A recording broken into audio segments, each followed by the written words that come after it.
Sir, Priyanka Gandhi UP प्रभारी पद से हटाई जा चुकी हैं। ऐसे में कांग्रेस की क्या रणनीति है? हटाई नहीं गई हैं प्रियंका जी। उन्होंने स्वेच्छा से 1 साल पहले चुनाव के बाद कहा था, पार्टी के कार्यकर्ताओं का कश्मीर से लेकर कन्याकुमारी तक उन पर बड़ा दबाव था कि वो अब राष्ट्रीय स्तर पर काम करें। उनकी प्रतिभा से ही, उनके सराहनीय संचालन में हमने हिमाचल जीता, कर्नाटक जीता, तेलंगाना जीता।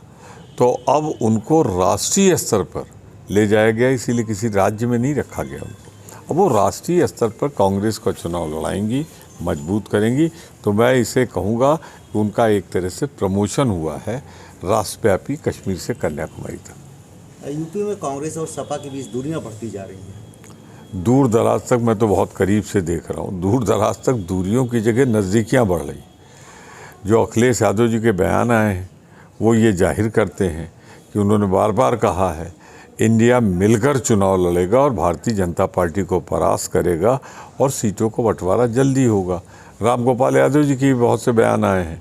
तो मैं नहीं जानता किस बयान का जिक्र कर रहे हैं।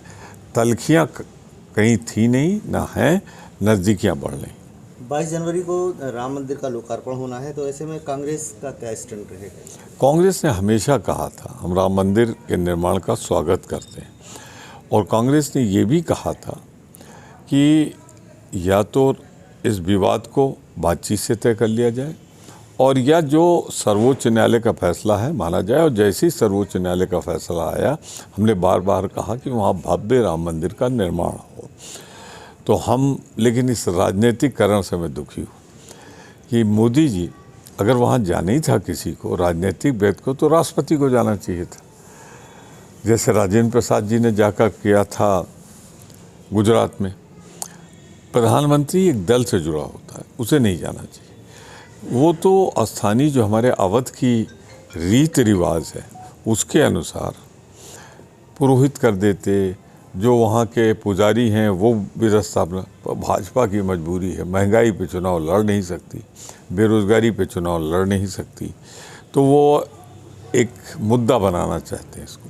लेकिन जनता जानती है, और कांग्रेस ने बार बार कहा है कि भगवान राम का मंदिर बने, इसका सबसे बड़ा विरोधी भाजपा थी। मैं फिर दोहरा रहा हूँ, वो तो इस मुद्दे को जिंदा रखना चाहते थे। वो चाहते थे उसी भावनाओं पे लोगों से उठ ले। अब मंदिर बन गया, कौन को इसका फ़ायदा उठेगा? तो इसलिए भाजपा की इच्छा के विरुद्ध एक जन समुदाय के दबाव में मंदिर का निर्माण होगा। 2024 में ये राम मंदिर क्या बीजेपी का रास्ता 2024 का साफ करने वाला है क्या? मैं समझता हूँ कि अब हमेशा के लिए जो धर्म के आधार पर लोगों की भावनाएं भड़काते थे वो समाप्त हो गई। न 2024 में रहेगी और न उसके बाद किसी चुनाव में रहेगी। ये मुद्दा बहुत बहुत आभार सुप्रीम कोर्ट का, उसने तय कर दिया।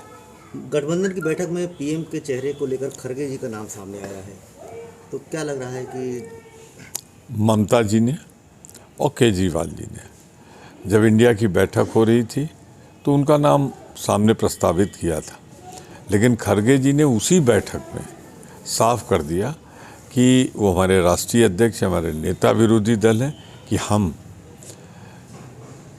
मैं इसमें उम्मीदवार नहीं हूँ, न कोई उम्मीदवार होगा चुनाव के पहले, बल्कि जब चुनाव समाप्त हो जाएगा, हमको सरकार बनाने के लिए आमंत्रित किया जाएगा, तब हम अपने नेता को भेजेंगे राष्ट्रपति के पास।